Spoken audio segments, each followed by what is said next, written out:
Bismillahirrahmanirrahim. Assalamualaikum warahmatullahi wabarakatuh. Selamat sore, salam sejahtera untuk kita semuanya. Pada yang saya hormati Mbak Kirana, penyiar Radio Mahardika FM. Ya. Yang saya hormati pula para pendengar siar Radio Mahardika FM dimanapun berada. Mohon izin saya Mukhlis, juru bicara gugus tugas. Mohon maaf, saya ulangi. Juru bicara Satuan Tugas Penanganan COVID-19 Kota Blitar. Pada kesempatan sore hari ini menyampaikan laporan perkembangan COVID-19 Kota Blitar hari Kamis tanggal 12 November tahun 2020. Laporan disusun hingga pukul 10.00 WIB, yaitu sebagai berikut. Yang pertama, laporan data kasus suspek. Kasus suspek hari ini adalah 4 orang atau bertambah 2 orang. Kasus suspek yang pindah kasus baik ke probable, konfirmasi maupun discarded adalah kosong atau nihil.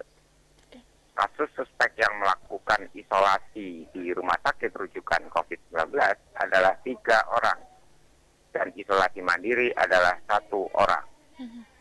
Kasus suspek meninggal dunia adalah kosong atau nihil.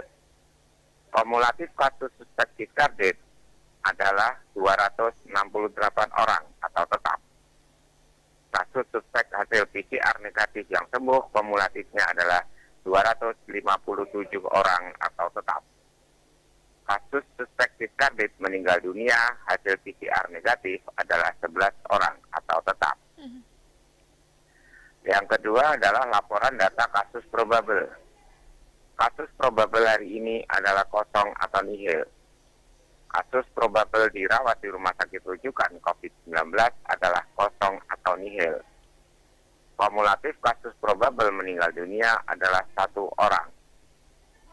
Yang ketiga, laporan data pemantauan kontak erat. Kumulatif kontak erat yang masih dipantau adalah 29 orang atau tetap. Kontak erat yang pindah kasus, baik itu ke suspek, konfirmasi atau discarded adalah kosong atau nihil. Kumulatif kontak discarded selesai isolasi mandiri 14 hari lamanya adalah 1.490 orang atau tetap. Yang keempat, laporan data kasus konfirmasi atau positif COVID-19. Kumulatif kasus konfirmasi adalah 195 orang atau tetap. Hari ini tidak ada penambahan. Kumulatif kasus konfirmasi sembuh adalah 178 orang atau tetap. Kasus konfirmasi isolasi di rumah sakit rujukan COVID-19 adalah 3 orang. Isolasi mandiri di rumah masing-masing adalah 2 orang. Kumulatif isolasi gedung adalah 2 orang, yaitu di rumah isolasi pemerintah Kota Blitar. Kumulatif kasus konfirmasi meninggal dunia adalah 10 orang atau bertambah 1 orang. Selanjutnya, kami sampaikan penjelasan kasus konfirmasi. Ada informasi baru, yaitu kasus konfirmasi pindahan dari kasus suspek. Ada seorang perempuan berusia 58 tahun dari Kelurahan Pakunden, Kecamatan Sukorejo. Sejak tanggal 1 November 2020 yang lalu, dia mengeluh sakit batuk tetapi tidak berdahak. Hasil foto rongsen dada, ada kesan pembesaran jantung atau kardiomegali, dan diperkirakan ada proses peradangan paru-paru atau pneumonia.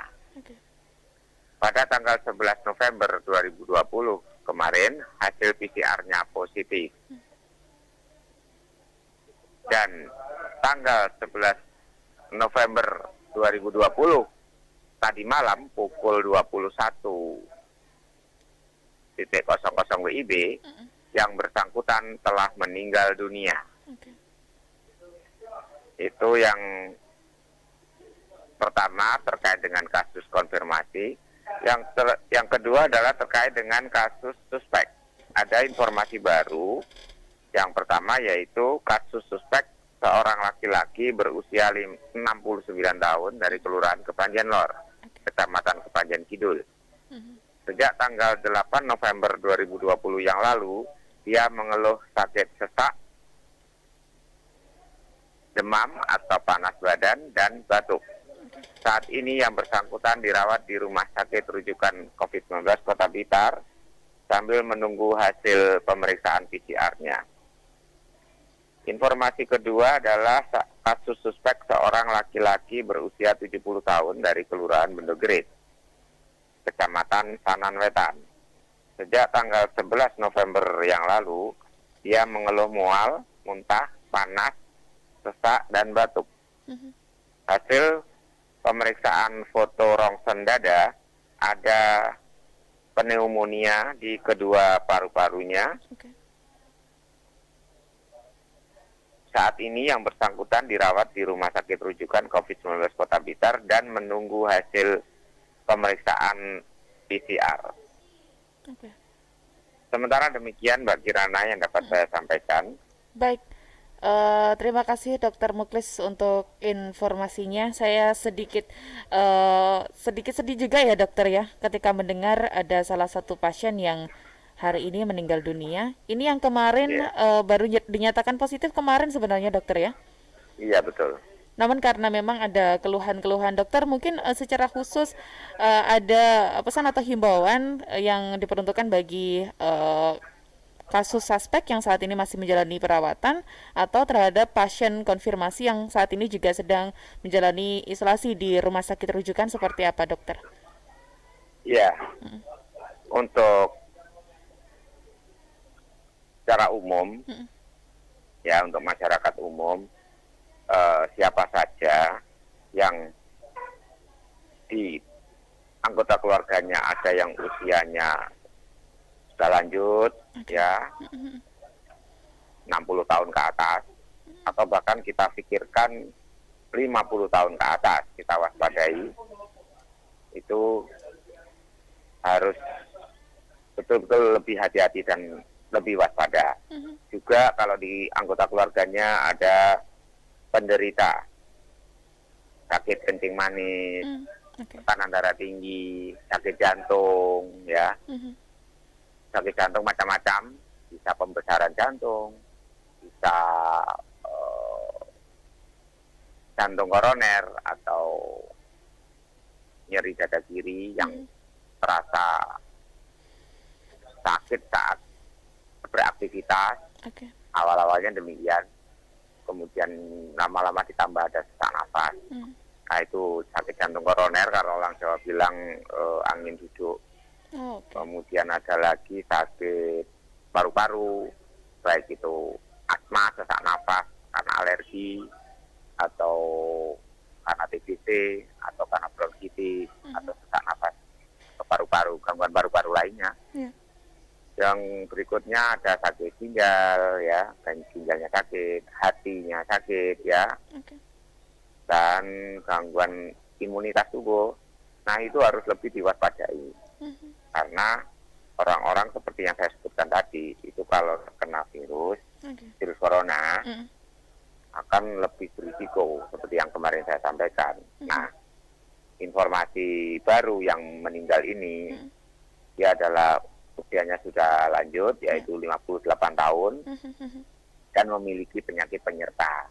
Ya dokter. Ya, sehingga akhirnya memperburuk keadaan dan meninggal dunia.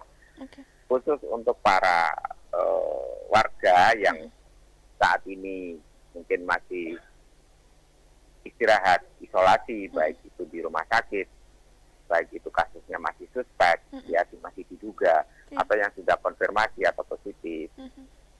Minta tolong, harap betul-betul tenang, ya, jangan sampai panik dan cemas. Itu akan memperburuk keadaan, yaitu menurunkan imunitas. Jadi kedekatan kepada atau mendekatkan diri pada Yang Maha Kuasa itu sangat penting.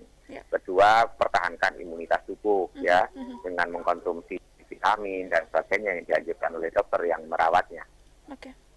Dan ketiga, ikuti semua prosedur yang diberlakukan di setiap tahapan di masing-masing rumah sakit atau tempat di mana dirawat. Ya. Itu untuk yang di rumah sakit. Untuk yang isolasi mandiri di rumah, ya kembali kepada konsep atau prinsip protokol kesehatan, yaitu 3M-nya untuk diterapkan betul-betul, dipatuhi, dilaksanakan dengan patuh, dengan disiplin, dan secara utuh, sehingga bisa bermanfaat bagi diri sendiri maupun bagi keluarganya atau masyarakat. Dan pertahankan stamina atau ketahanan tubuhnya, ya, sehingga tetap sehat tanpa gejala, sehingga ketika nanti masa isolasi selama 10 hari atau lebih, misalnya 14 hari itu lakukan, nah itu bisa segera badan itu bisa tetap bertahan sehat dan virus corona hilang, tidak menyebabkan sakit pada diri sendiri. Dan kalau 3M-nya atau protokol kesehatannya betul-betul berkualitas, maka insya Allah keluarga atau orang-orang terdekat di sekitarnya juga tidak akan tertular. Amin. Saya kira demikian, Mbak Kira. Baik, terima kasih Dr. Muklis untuk selalu mengingatkan kita untuk menjaga kesehatan, menerapkan protokol kesehatan, dan juga berjuang bersama. Sehat selalu, dokter. Terima kasih untuk hari ini. Sampai jumpa besok. Ya, terima kasih. Ya, assalamualaikum, dokter. Waalaikumsalam warahmatullahi wabarakatuh.